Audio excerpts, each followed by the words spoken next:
नमस्कार, आप देख रहे हैं हरिओम क्लासेस फॉर मैथ्स। हम बात करने जा रहे हैं आज terminating, non terminating, recurring decimal, non terminating, non recurring decimal. पहले टर्मिनेटिंग डेसिमल की बात कर लेते हैं।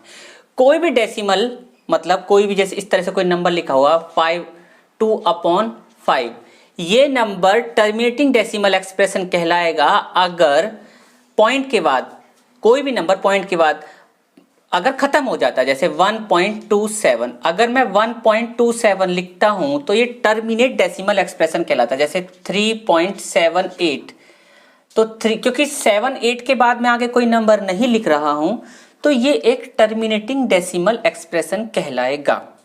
अब बात करते हैं नॉन टर्मिनेटिंग रिकरिंग डेसिमल।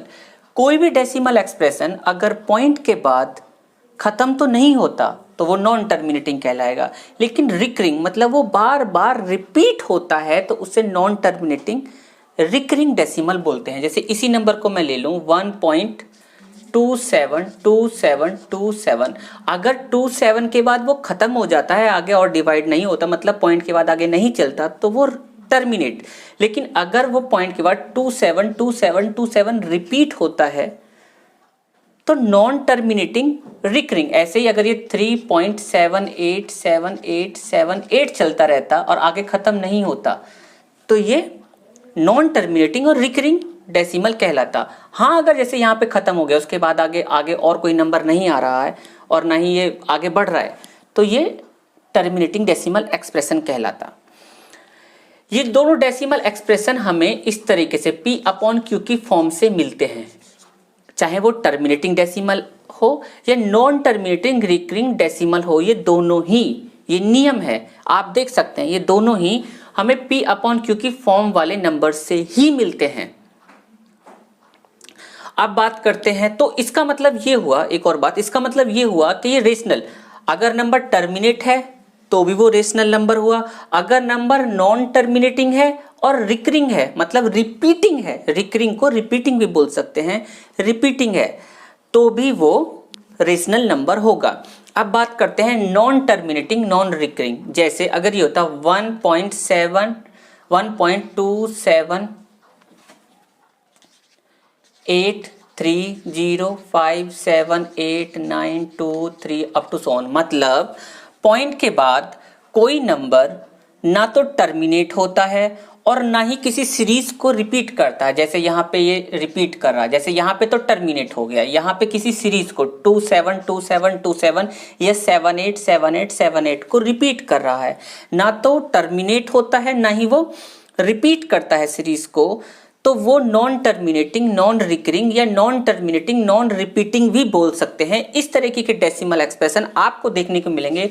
आप √2 लोगे, √7 लोगे, √15 लोगे, ये इस तरीके के नंबर होते हैं। जब हम इन्हें अंडर से बाहर निकालते हैं डिवीजन मेथड से, जब हम स्क्वायर रूट बाहर निकालते हैं डिवीजन मेथड से, जो नंबर पूरी तरीके से बाहर आ जाते हैं स्क्वायर से बाहर, अंडर से बाहर, तो वो तो होते हैं, वो तो हो ही जाते, वो तो पूरी तरह से निकल गए। लेकिन जो नहीं निकल के आ पाते वो non terminating but non repeating वाले डेसिमल एक्सप्रेशन में आते हैं। इसी कारण से ये इरेशनल नंबर भी हैं और इसको भी इरेशनल बोलते हैं। इरेशनल नंबर, ये non terminating, non repeating, irrational number में आता है। अब बात यह आती है कि कई बार ऐसा होता है कि हम नंबर को, जैसे फ्रैक्शन है, फ्रैक्शन को डायरेक्ट ही देखकर ये बताना होता है कि क्या ये नंबर टर्मिनेटिंग है या नॉन टर्मिनेटिंग है। तो सबसे पहला सवाल तो ये है हमारा, क्या हम ऐसा कर सकते हैं कि नंबर को डिवाइड ही ना करें, किसी नंबर को हम डिवाइड ही ना करें और ये बता दें कि ये नॉन टर्मिनेटिंग है या ये टर्मिनेटिंग है। रिपीटिंग तो होगा, अगर वो इसमें लिखा हुआ है तो वो रिपीटिंग तो होगा ही, अगर वो P/Q की फॉर्म में लिखा हुआ है। तो उस कंडीशन में हमें सिर्फ दो ही चीज़ें देखनी होती हैं कि वो टर्मिनेटिंग है या नॉन टर्मिनेटिंग है। हाँ, हम बिल्कुल ऐसा कर सकते हैं। बिल्कुल देहाती भाषा में बताऊं या बिल्कुल सिंपल फॉर्म में बताऊं, अगर किसी नंबर के नीचे मतलब डिनोमिनेटर में कोई नंबर है, उस नंबर के अगर हम फैक्टर करें तो या तो वो 2 आए उसके फैक्टर करने पे, या 5 आए, या 2 और 5 दोनों आ जाएं, तो वो नंबर टर्मिनेट होगा ही होगा। और अगर 2 आए और 5 आए और इनसे अलग कोई और नंबर आ जाए तो उस कंडीशन में हमें देखना होता है कि वो टर्मिनेटिंग है या नहीं है। मैं कुछ एग्जांपल से आपको समझाना चाहूँगा। जैसे ये है, आप इसको देख रहे हैं, मैंने इसके पहले से ही फैक्टर किए हुए हैं 49/2 की पावर 2 मल्टीप्लाई 5 की पावर 2। तो जो डिनोमिनेटर में है वो 2 और 5 के फैक्टर है। ये नंबर टर्मिनेट होगा ही होगा, कुछ नहीं करना, डायरेक्ट ऐसे ही देख के लिख देना टर्मिनेटिंग। इस वाले नंबर को देखते हैं, 32/450 है नीचे। हमने नीचे वाले नंबर के जब फैक्टर किए तो ये फैक्टर आए 2 मल्टीप्लाई 3 मल्टीप्लाई 3 मल्टीप्लाई 5 मल्टीप्लाई 5। इस कंडीशन में 2 और 5 को नहीं देखना, 2 और 5 तो है ही, क्या 2 और 5 से कुछ और अलग आ रहा है? हाँ बिल्कुल आ रहा है। उसको एक और चीज देखनी, क्या वो नंबर, जैसे यहाँ पे 3 आ रहा है, कहीं 7 भी आ सकता है, कहीं 11 भी आ सकता है, कहीं 17 भी आ सकता है।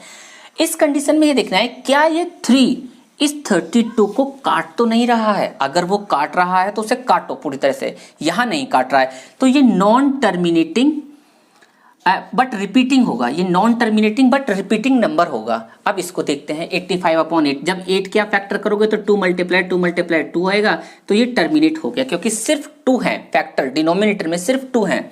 आप यहाँ देखो, इस नंबर को मैंने देखा तो जब इसके फैक्टर किए डिनोमिनेटर के तो सिर्फ 5 के हैं, तो ये टर्मिनेटिंग नंबर होगा। इस नंबर को देखो, यहाँ हमें वो कंडीशन देखने के लिए मिलेगी 6/15 है। अब हमने नीचे वाले इसके फैक्टर किए, 5 को नहीं देखना, हम 3 को देखते हैं। तो 3 इसको 2 बार काट देता है, तो 2 बार काट देगा तो नीचे 3 गायब हो जाएगा, और जब वो नीचे से गायब हो जाएगा तो नीचे तो सिर्फ 5 बचा। अब 5 बचा तो ये नंबर भी टर्मिनेटिंग है। कई बार हमारे साथ धोखा हो जाता है कि वो नीचे होता नहीं है, या फिर ऐसा होता है कि वो ऊपर वाले नंबर को काट देता है, तो हमको उसको देखना होता है। अब यहाँ आप देखोगे, अगर आप ऐसे डायरेक्ट देख के बोलोगे तो ये तो आप नॉन टर्मिनेटिंग रिपीटिंग नंबर बोल दोगे, लेकिन जब हम इसको 3 से 6 को काट देते हैं तो 2/5 बचता है। जब 2/5 बचता है तो वो तो टर्मिनेटिंग नंबर रह जाता है। तो इस नंबर को भी हम टर्मिनेटिंग ही कहेंगे। या आप उसे यहाँ भी कट करके देख सकते हैं, यहाँ पे 3 से ये कट हो रहा है 2 बार, 3 से कट हो रहा है 5 बार, 2/5 यहाँ भी बच रहा है। यह फैक्टर करके देख लीजिए। इनके ऊपर मैं इनको क्यों बता रहा हूं, देखो एक्सरसाइज 1.4 का फर्स्ट क्वेश्चन में आपको सिर्फ ये बताना होगा कि नंबर टर्मिनेटिंग है नॉन टर्मिनेटिंग। अगले क्वेश्चन में ये बताना होगा कि फर्स्ट क्वेश्चन में जो टर्मिनेटिंग है तो उन्हें टर्मिनेट करके लिख के दिखाओ, उसका भी एक आसान तरीका हम बताएंगे। और उसके थर्ड क्वेश्चन में आपको ये बताना है कि कौन सा नंबर रेशनल है और कौन सा इरेशनल है, और उसका कारण भी देना है। तो ये पूरी चीज आपकी नेक्स्ट एक्सरसाइज में आने वाली है। धन्यवाद।